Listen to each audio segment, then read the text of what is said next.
제가 발표할 내용은 기포이동층에서 내부 분석 분야에 한 그 버블 분산에 대한 CPFD 시뮬레이션으로 발표를 드리도록 하겠습니다. 발표 순서는 다음과 같은 순서로 진행을 하게 되겠습니다.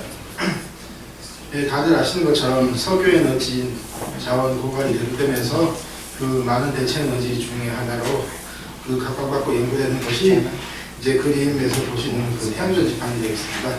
이 태양전 지판은 이제 그 메탈 그레이드 실리콘으로부터 이제 그 폴리실리콘 웨이퍼를 생산해서 이제 이 폴리실리콘 웨이퍼를 이용하여 태양전 지판을 만들게 되는데, 이 메탈 그레이드 실리콘을 먼저 염화를 시켜서 이제 트리클로로실란이라는 중간 생성물을 만들고, 이 트리클로로실란으로부터 실리콘을 증착시켜서 폴리실리콘을 얻게 됩니다.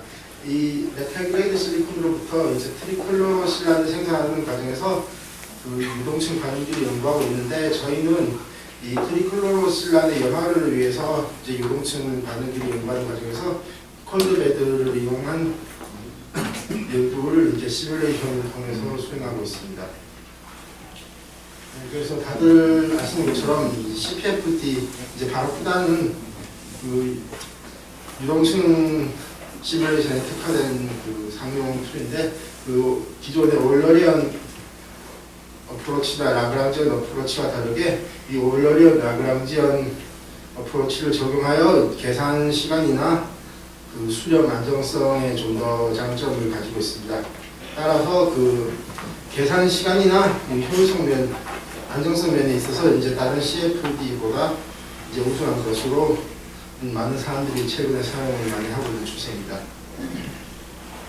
그 유동층 내부에 이제 삽입되는 그 인터널로서 이제 베프, 튜브, 패킹, 이제 기타 등등의 여러 가지가 있는데, 저희는 그 이제 유동층 반응기에서 그 버블의 성장을 방지하고 라디알 방향으로 보다 버블 분산이 잘 이루어지도록 하기 위해서 수직 방향으로 설치된 베프를 사용하고 있습니다. 이 베프를 사용함으로써 이 가스와 솔리드 간의 물질 전달을 향상시키고 그 베드 상부에서 일루트레이션을 방지할 수 있으며 그 라디알 방향으로 보다 개선된 그 버블 디스트리뷰션을 얻을 수 있습니다.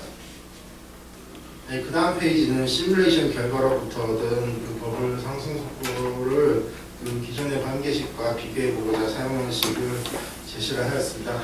먼저 버블 상승 속도를 예측하기 위해서 데이비슨, 해리슨의 그 관계식을 이용하였는데, 여기에 들어가는 이제 높이에 따른 그 버블 사이즈를 파악하기 위해서 먼저 그 저희가 사용하는 분산판이 Z가 강하게 발생하는 분산판입니다. 그래서 Z로부터 이 버블이 떨어졌을 때 그 초기 버블 사이즈를 예측하기 위해서 메리의 관계식을 이용하고, 여기서부터 나온 초기 버블 사이즈를 모리엔의 웬의 관계식에 대입하여 높이에 따른 그 버블 사이즈를 예측을 하였습니다.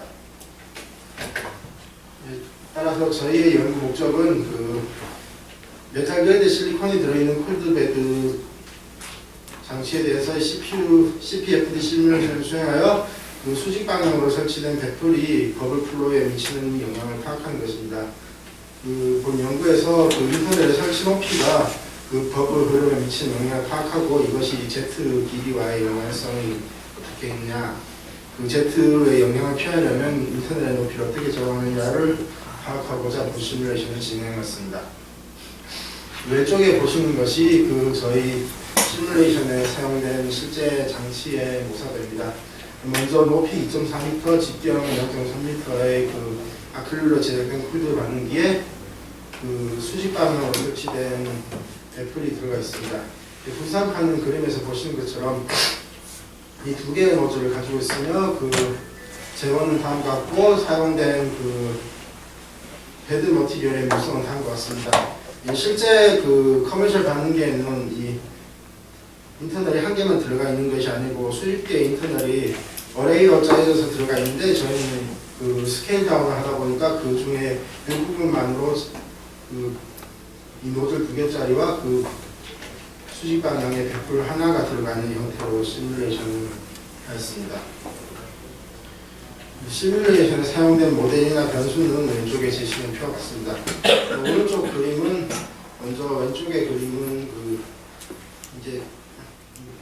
지오메트리 모델 바닥 부분에서 그 분산판이 구현된 그 그리드 모델을 나타내고 있고, 오른쪽은 트랜스파렌트 모델인데 이 그림에 보시는 것처럼 그 수직 방향의 베풀이 구현되어 있습니다. 이 왼쪽에 보시는 그림은 그 라디얼 방향으로 봤을 때 분산판 노즐의 위치와 그 인터널이 어떻게 배열되어 있는지를 나타내고, 먼저 데이터 샘플링 포지션은 이제 좌우에서 똑같은 위치에서 이 인터널에 형성된 채널 안쪽, 그 다음에 채널 바깥쪽, 뒤쪽 이렇게 세 군데에서 데이터를 수집을 하였습니다. 그리고 그 시뮬레이션의 조건은 먼저 인터널이 없는 조건, 그리고 인터널이 이 분산판을 기준으로 0.15m, 0.3m, 0.45m 높이일 때 공타속도 0.08에서 0.14m/s에서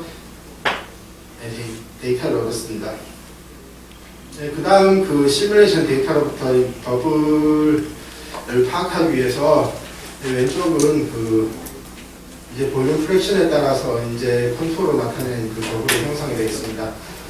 이 버블과 에머전 케이스의 경계선을 지금 보시면 이 볼륨 프랙션을 알 수 있는데 0.43일 때가 이제 그 에머전과 버블의 경계선이 되는 것을 파악하고, 오른쪽은 이제 특정한 위치에서 샘플된 데이터를 이렇게 그 빈 데이터 개수들을 쭉 나타냈을 때 대략 한 그 0.43일 때가 그 에머전 페이스와 버블의 구분선인 걸로 지금 파악이 되고 있습니다. 그 다음에 그 얻은 데이터로부터 버블을 해석하는 방법이 되겠습니다. 사실 예전에도 계속 비슷한 연구를 했을 때는 제가 그 이런 방법이 아니고 직접 버블을 단면을 화면상에 띄워놓고 이제 타임 스텝을 넘겨가면서 스냅샷에서 그 좌표축을 직접 찍어서 높이를 재었었는데, 그렇게 했을 때 문제가 그 타임 스텝이나 이제 그리드 스케일이 이제 굉장히 세밀하지 않으면은 그 마우스로 이제 좌표축을 찍었을 때 그 위치가 정확하지 않습니다. 그래서 그 타임 스텝이나 그리드 스케일에 따라 이제 버블 사이즈가 잘못 측정이 될 수 있기 때문에 제가 생각한 방법은 실제로 실험할 때 옵티컬 프로브나 기타 프로브 등등을 이용해서 이 두 지점 사이 특정한 두 지점을 정해놓고 이 두 지점 사이를 이제 버블이 지나갈 때 데이터를 활용하는 것입니다.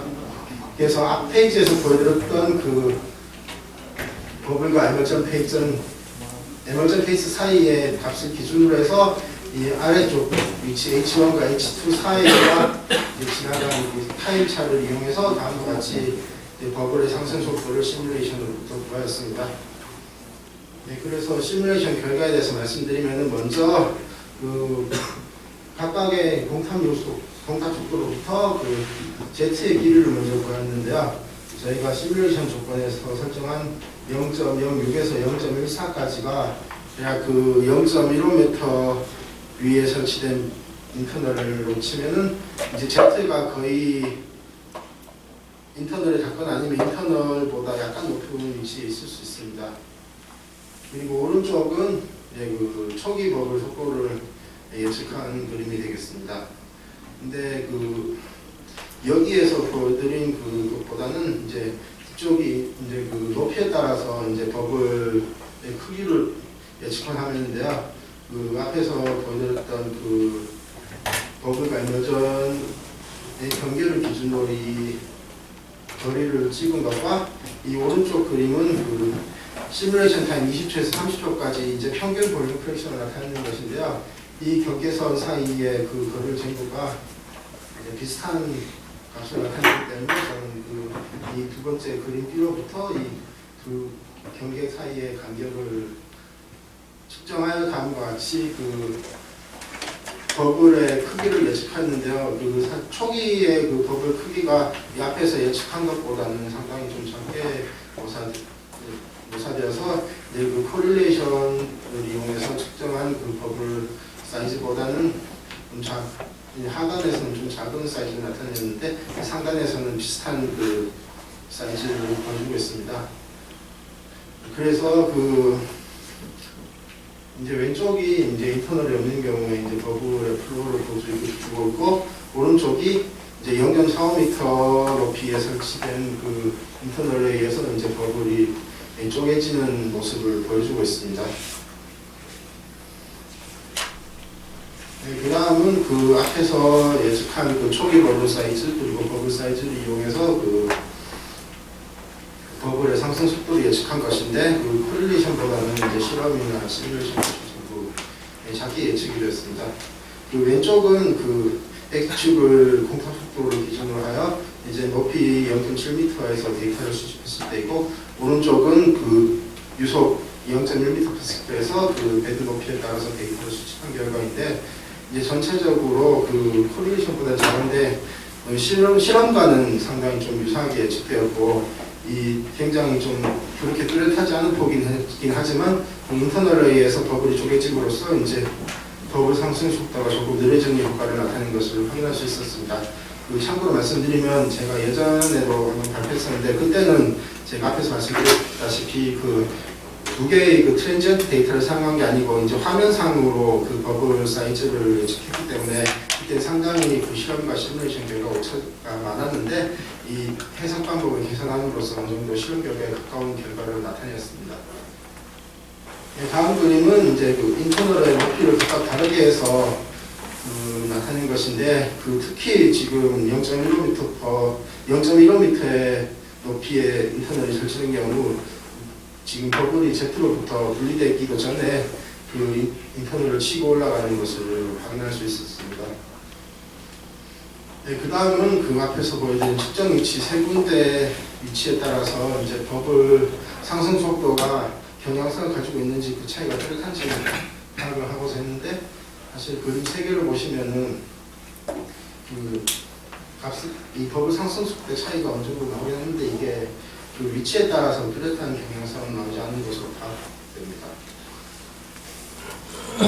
그래서 그 앞에 동영상으로 보여드렸다시피 그 높이 0.15m의 그 인터널이 설치됐을 때 그 버블이 분산판에 쪼개지지 않고 그냥 그대로 옆으로 치고 올라갔었는데 그 영향으로 인해서 지금 보시면은 그 0.15m 높이에 설치됐을 때의 그 버블 상승 속도가 그 동일한 유속에서 이제 높이에 따라서 봤을 때나 아니면은 그 일정 높이에서 유속에 따라 봤을 때 전부 다른 조건에 비해서 버블 상승 속도가 그 Z의 영향을 받아서 이제 빠른 것으로 나타난 것으로 보입니다. 그래서 결론을 말씀드리면은 그 경험식과는 좀 그 버블의 크기나 상승 속도가 차이는 있었는데 이제 경향성은 이제 실험 결과나 아니면은 경험식과 좀 값의 차이는 많지만 비슷한 경향성을 나타내고요. 그 인터널 설치 높이가 Z에 거의 붙어있을 때는 버블 분산의 효율이 떨어졌지만 그보다 Z에서 어느 정도 떨어진 거리에서 놨을 때 버블의 분산이 어느 정도 이루어지는 것을 이제 확인을 할 수 있었습니다. 이상 발표는 여기까지.